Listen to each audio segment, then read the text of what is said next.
É o Senhor. O Senhor trouxe a sua palavra, irmãos, no livro dos Juízes. Nós vamos ler com a ajuda de Deus.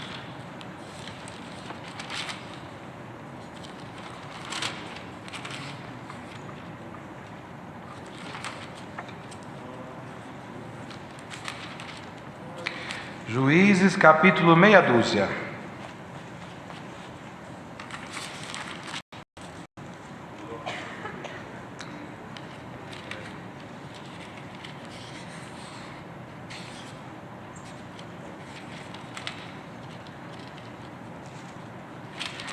Juízes, capítulo meia dúzia. Nós vamos ler do verso 11 em diante. Então o anjo do Senhor veio e assentou-se debaixo do carvalho que está em Ofra, que pertencia a Joás, a Abias-rita. E Gideão, seu filho, estava malhando trigo no lagar para o salvar dos midianitas. Então o anjo do Senhor lhe apareceu e lhe disse: O Senhor é contigo, varão valoroso. Mas Gideão lhe respondeu: Ai, Senhor meu, se o Senhor é conosco, por que tudo isso nos sobreveio? E que é feito de todas as suas maravilhas que nossos pais nos contaram, dizendo: Não nos fez o Senhor subir do Egito? Porém agora o Senhor nos desamparou e nos deu na mão dos midianitas. Então o Senhor olhou para ele e disse: Vai nessa tua força e livrarás a Israel da mão dos midianitas. Porventura não te enviei eu? E ele lhe disse: Ai, Senhor meu, com que livrarei a Israel? Eis que o meu milheiro é o mais pobre de Manassés, e eu e o menor na casa de meu pai. E o Senhor lhe disse: Portanto eu hei de ser contigo, tu ferirás aos midianitas como se fossem um só homem. E ele lhe disse: Se agora tenho achado graça aos teus olhos, dá-me um sinal de que és o que comigo falas. Rogo-te que daqui te não apartes até que eu venha e traga o meu presente e o ponha perante ti. E disse: Eu esperarei até que voltes. E entrou Gideão e preparou um cabrito e bolos asmos de um efa de farinha. A carne pôs num açafate e o caldo pôs numa panela, e trouxe-lhe até debaixo do carvalho e lhe apresentou. Porém o anjo de Deus lhe disse: Toma a carne e os bolos asmos e põe-nos sobre esta penha e verte o caldo. E assim o fez. E o anjo do Senhor estendeu a ponta do cajado que estava na sua mão e tocou a carne e os bolos asmos. Então subiu fogo da penha e consumiu a carne e os bolos asmos, e o anjo do Senhor desapareceu de seus olhos. Então viu Gideão que era o anjo do Senhor. E disse Gideão: Ah, Senhor Jeová, que eu vi o anjo do Senhor face a face. Porém o Senhor lhe disse: Paz seja contigo, não temas, não morrerás. Então Gideão edificou ali um altar ao Senhor e lhe chamou: O Senhor é paz. E ainda até o dia de hoje está em Ofra dos Abias-ritas. E aconteceu naquela mesma noite que o Senhor lhe disse: Toma o boi de teu pai, a saber, o segundo boi de 7 anos, e derruba o altar de Baal, que é de teu pai, e corta o bosque que está ao pé dele. E edifica ao Senhor teu Deus um altar no cume deste lugar forte, num lugar conveniente. E toma o segundo boi e oferecerás em holocausto com a lenha que cortaste do bosque. Então Gideão tomou 10 homens dentre os seus servos e fez como o Senhor lhe dissera. E sucedeu que, temendo ele a casa de seu pai e os homens daquela cidade, não o fez de dia, mas fê-lo de noite. Levantando-se, pois, os homens daquela cidade de madrugada, eis que estava o altar de Baal derrubado e o bosque que estava ao pé dele cortado. E o segundo boi foi oferecido no altar de novo edificado, e uns aos outros disseram: Quem fez esta coisa? E esquadrinhando e inquirindo, disseram: Gideão, o filho de Joás, fez esta coisa. Então os homens daquela cidade disseram a Joás: Tira para fora teu filho para que morra, pois derrubou o altar de Baal e cortou o bosque que estava ao pé dele. Porém Joás disse a todos os que se puseram contra ele: Contendereis vós por Baal? Livrá-los-eis vós? Qualquer que por ele contender ainda esta manhã será morto. Se é Deus, por si mesmo contenda, pois derrubaram o seu altar. Pelo que naquele dia lhe chamaram Jerubaal, dizendo: Baal contenda contra ele, pois derrubou o seu altar. E todos os midianitas e amalequitas e os filhos do Oriente se juntaram num corpo e passaram e puseram seu campo no vale de Jezreel. Então o Espírito do Senhor revestiu a Gideão, o qual tocou a buzina, e os asbieritas se ajuntaram após dele, e enviou mensageiros por toda a tribo de Manassés, que também se convocou após dele. Também enviou mensageiros a Ézer, a Zebulon e a Naphtali, e saíram-lhe ao encontro. E disse Gideão a Deus: se hás de livrar a Israel por minha mão, como tens dito, eis que eu porei um velo de lã na eira, se o orvalho estiver somente no velo, e secura sobre toda a terra, então conhecerei que hás de livrar a Israel por minha mão, como tens dito. E assim sucedeu, porque o outro dia se levantou de madrugada e apertou o velo, e o orvalho do velo espremeu uma taça cheia de água. E disse Gideão a Deus: não se acenda contra mim a tua ira, se ainda falar só esta vez. Rogo-te que só desta vez faça a prova com o velo. Rogo-te que só no velo haja secura, e em toda a terra haja o orvalho. E Deus assim o fez naquela noite, pois só no velo havia secura, e sobre toda a terra havia orvalho. Até aqui, irmãos. Amém. Glória ao Senhor.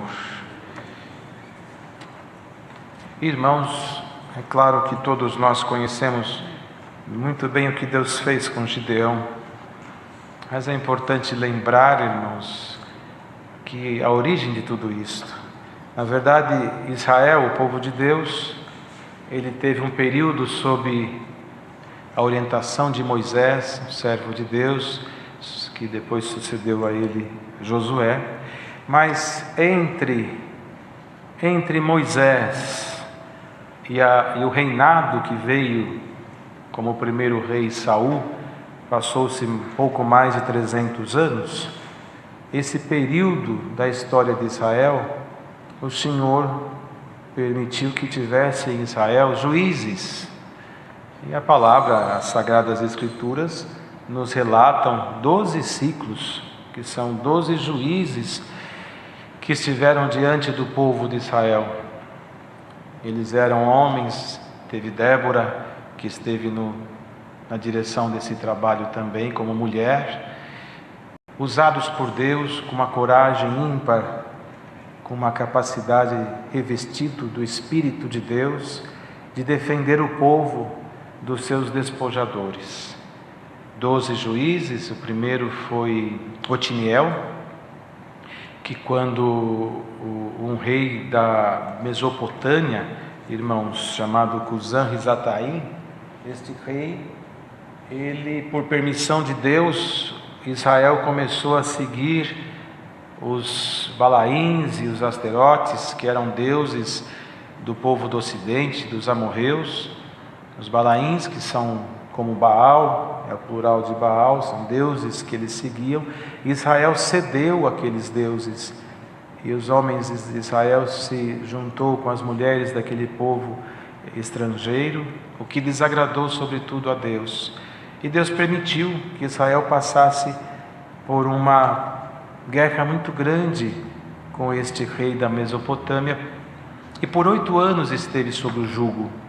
Foi quando Deus levantou Otiniel, e daí até Sansão, que foi o último dos juízes, passaram todos os juízes que a palavra nos relata, dentre eles Gideão, um moço que da tribo de Manassés.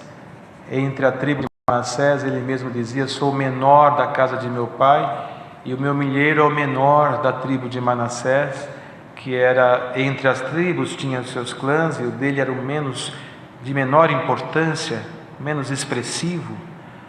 E quando os midianitas, quando Israel novamente veio a transgredir, a desagradar o Senhor, Deus permitiu que os midianitas, um povo nômade que vivia na Palestina, eles viessem a saquear os israelitas, as suas reservas, a sua lavoura, fazendo com que Israel fosse habitar, irmãos, de uma forma temerária na terra, por permissão de Deus. Notem, irmãos, que durante os 300 e poucos anos dos juízes, irmãos, todas as vezes que Israel vinha a desagradar o Senhor, Deus permitia um domínio estrangeiro, alguma coisa que viesse a tirar deles toda aquela força que eles achavam ter, mas nunca Deus se esqueceu do seu povo. Permitia para que o homem se lembrasse dele, para que Israel soubesse que a promessa que Deus fez para o seu amigo Abraão estava de pé, mas eles tinham que lembrar que Deus também existia. E eles se corrompiam, e Deus levantava um juiz, defendia, tirava da servidão. Quando tudo estava confortável, eles voltavam a se corromper. E foi assim com Gideão. O seu pai e irmão estava ali na própria região, construíram uma estátua ao deus Baal, a um dos deuses dos Balaíns, e desagradou muito o Senhor. E Deus permitiu que os midianitas viessem a roubar as riquezas de Israel, e o povo empobreceu demais, perdeu suas riquezas, perdeu suas reservas, tanto que Gideão, temente a Deus, um dos únicos últimos que estavam ainda no temor, pegou o pouco de trigo que sobrou com ele e foi numa prensa de vinho, que é o lagar onde se fazia o vinho, e foi ali escondido tentar salvar o pouco do trigo que sobrou.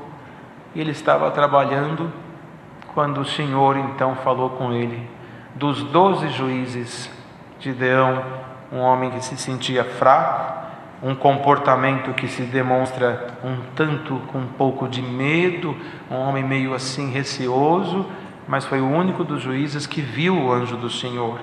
Porque Deus não visita só quem se acha forte, cheio de virtudes, cheio de dons. O Senhor visita quem Ele quer, Ele é dominador. Tanto que em Coríntios está escrito que Ele dá os dons naquilo que for útil. E de repente o irmão se acha tão consagrado, mas Deus dá um dom diferente para alguém que parece tão fraco, e logo outro alguém diz: mas por que Deus dá para ele e não dá para mim? Porque nós não entendemos o caminho de Deus. O Senhor, na história, não escolheu só homens fortes para derrubar o inimigo. Normalmente Ele pegou os fraquinhos. Ele pegou Davi, que era o menor da sua família. Pegou Gideão, que era a menor tribo, o menor clã, o mais desprezível, o menor milheiro. E assim foi Jacó, que era o mais novo. Ou seja, ele não precisa da força do homem. Ele precisa que o homem entenda que ele é a força. Glória ao nome de Jesus. E hoje Deus manda essa palavra para nós. Israel, que é o povo que serve a Deus, está distraído com as coisas da terra. O mundo está sufocando a humanidade. E muita gente reconheceu o Senhor, já está tão farto das coisas do mundo, que não está percebendo que está distante do Senhor. Porque os midianitas estão por aí, roubando as suas riquezas, roubando o prazer de orar, roubando o prazer de dar glória a Deus, o prazer de falar novas línguas, roubando o prazer de crer de forma incondicional no poder de Cristo ressuscitado como nosso único e pessoal Salvador, roubando o prazer de estar junto ao seu povo, junto a uma comunidade cristã, se isolando num mundo atrás de aventuras que são passageiras e sufocam a alma, provocando o desejo da própria morte. E o homem não está percebendo isto. E hoje nós estamos aqui e aí na casa de milhares de famílias, e Deus mandando esta palavra, e Deus anuncia por esta palavra um plano dele, que vem a suplantar a nossa imaginação. Deus anuncia nessa tarde que quer fazer com um povo na terra o que fez com Gideão. Não importa se o seu milheiro é pequeno, não importa se a sua tribo é a menor, não importa se você está numa fraqueza tremenda. O que importa é se você consegue olhar para o anjo do Senhor e dizer para ele as suas fraquezas, e confessar a ele os seus erros, e dizer para ele: eu sou o menor da minha casa, eu não tenho força, mas eu estou aqui, malhando o meu trigo, porque eu não quero morrer de fome. Glória ao Senhor.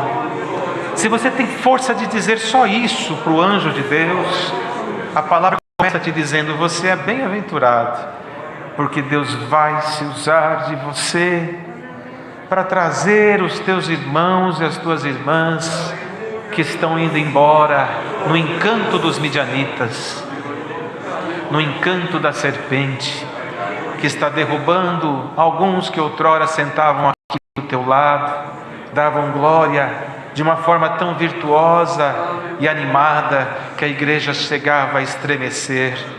Estamos em tempo de guerra, irmãos. Alguém olha e diz: mas onde está aquela família? Onde está aquele irmão? Onde está aquela manifestação que havia na igreja? Onde está o glória da mocidade? Onde está a virtude que víamos no meio da orquestra, no meio das irmãs, dos irmãos? Onde está aquela vida? O Senhor diz: os midianitas estão saqueando muitas casas, saqueando com a força do pecado, da tentação. Mas tem muitos que ainda não morreram e estão nas suas casas, mofando na força do pecado, mas ainda respirando pela força de Deus. E hoje o Senhor olha para esta mocidade que está ouvindo esta palavra e diz: posso te chamar? Posso te chamar de Gideão? Posso dizer a você o que disse a Gideão? Você está preparado? E se não estiver, Deus te prepara. Quando Deus escolheu Gideão para lutar por Israel, o exército dos midianitas eram mais de 100.000 homens, e ele não temeu quando se sentiu confirmado pelo Senhor. Mas a primeira missão que Deus deu para ele, como escolhido de Deus, não foi lutar contra os midianitas, foi derrubar a estátua de Baal na casa de seu pai. Com medo, ele foi de noite para não ser visto. E era tão forte a idolatria que o Senhor mandou derrubar a estátua e queimar o bosque. Faz do bosque uma fogueira e derruba Baal, porque agora eu vou entrar. E Deus não divide a sua glória com outro Deus. Deus não divide a sua glória com outro Senhor. E Deus anuncia esse plano para esta mocidade.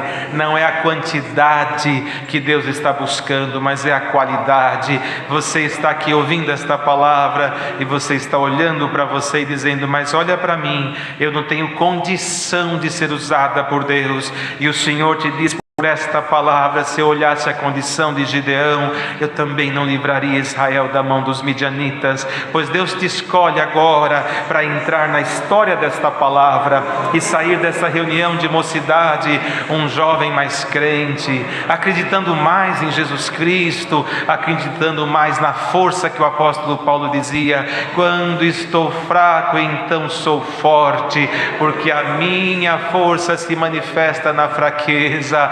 Glória ao nome do Senhor. Você pode estar aqui sem quase nada, mas diz o Senhor: tem aí somente condição de dizer glória a Deus dentro do teu coração. Tem, Senhor. Então louve o teu Senhor agora, porque maior glória virá do céu por alguns minutos mais. O Senhor está somente separando os gideões de Deus nesta tarde. Diz o Senhor: levanta, porque é tempo de Deus retomar em você, na tua alma, uma glória que há tempo você não sente. Do mundo que te sufoca, é uma notícia que te entristece, é uma tentação que te abate, é uma promessa de um príncipe encantado que te fez, seduzindo-te a acreditar numa história de um conto de fadas, que tudo se desfez como um castelo de areia. Mas aqui está um Deus cujo filho não é príncipe, mas é rei dos reis, e não te conta uma história, mas te faz uma promessa: eu te construo um castelo de glória que não há vento que possa derrubar, não é exército que possa penetrar. A glória do Espírito de Deus que tomou Gideão é anunciado por esta palavra. Se você está aqui ouvindo ela, a vida ainda está em você. Olha quantos enfermos numa UTI estão muitas vezes sem se manifestar enquanto a vontade própria, mas um aparelhinho ligado mantém vivo o seu corpo, uma respiração ofegante, mas mantém vivo o seu corpo. E quantos jovens estão agora espiritualmente com um aparelhinho ligado na sua alma, e o Senhor, o médico dos médicos, passa nessa UTI espiritual e diz: eu vou tirar os aparelhos e vou dar força fôlego de vida, e vou dar força e virtude, e vai começar agora, aqui dentro desta igreja. E ainda que nós pregamos e muitas vezes está online, sendo transmitido por um satélite. O que é o satélite? É um aparelho colocado em órbita. Você fala aqui por ondas, isso aqui sobe pelos ares, bate no satélite e vai distribuindo nas casas que estão com os aparelhos ligados. Isso foi o homem que inventou, mas milhares e milhares e milhares de anos atrás, o Deus que nós servimos criou um satélite muito mais poderoso, que está numa órbita muito mais superior, e que quando um crente ora aqui, a oração vai como um raio, um relâmpago lá, e desce nas igrejas, e desce nas casas, e desce no coração da mocidade. Então, como disse o profeta diante dos seus opressores: Senhor, fiz tudo conforme a tua palavra, agora manda fogo do céu e consome este holocausto. A mesma coisa o Senhor autoriza a pregar aqui agora, conforme a tua palavra, tudo foi anunciado. Agora manda fogo do céu e visita esses altares que estão aqui, que estão aí, no nome de Jesus Cristo Nazareno. O Senhor dá esta ordem: Gideão, chegou a tua hora, chegou o teu momento. Desafia Deus a terra, desafia a Deus o século presente, e desafia a Deus as hostes espirituais da maldade que estão atormentando a mocidade com espíritos de traição, de mentira, de suicídio, de autoflagelo, de autodestruição da natureza humana e da moral cristã. E diz: Deus vai reconstruir o templo de Deus, e visitando o Senhor o seu templo, tudo que é mal, tudo que é pecado, tudo que é contaminado, tudo que é impuro, em nome de Jesus Cristo, saia do coração sincero. Santo é o nome do Senhor, aleluia. Gideão pediu sinal: um novelo molhado e em volta seco, um novelo seco e em volta molhado. Um sinal foi dado, irmão, a palavra é esta. Qual sinal você precisa maior do que Deus visitar tua alma agora? Santo é o Senhor. Onde você está? Num hospital, numa estrada, no campo, num ônibus, dirigindo, trabalhando, estudando, em casa, fugindo da vida, quase querendo a morte. Aqui dentro não importa, aleluia. Novelo seco, molha-te agora com o orvalho do céu. Prepara a tua alma, porque Deus vai resgatar Gideão de Deus aqui na palavra.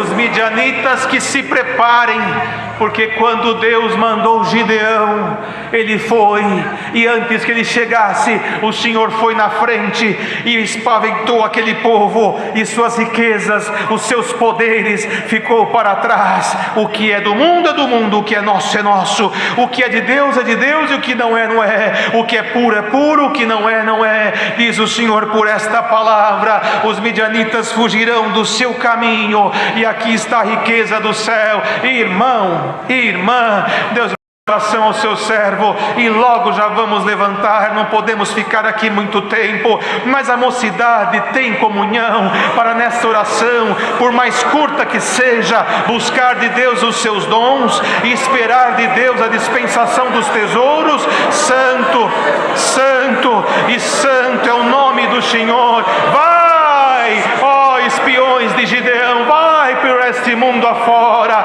Eles foram lá no acampamento dos midianitas e começaram a ouvir um conversando com o outro: eu tive um sonho, meu sonho foi assim, assim, assim. Isso aí não é outra coisa senão o Deus de Israel, o Deus de Gideão. E lá foram os 300 homens, espada de Deus e espada de Gideão, e os midianitas fugiram, deixaram tudo para trás de tanto medo da mão de Deus. Está preparado para isso? Estenda a sua mão cansada, Deus te dá uma espada nova, espada de Deus e espada de Gideão. Olha, irmão, hoje não está Gideão aqui, mas o Cristo de Deus com a espada de dois fios, cortando a direita e a esquerda, e o teu caminho livre para você servir o Senhor. Se o que te falta é o sinal da presença de Deus, o sinal da presença de Deus seja concedido para esta igreja, aqui e aí onde você está agora. Somente creia, que tu verás a glória de Deus. Deus seja louvado.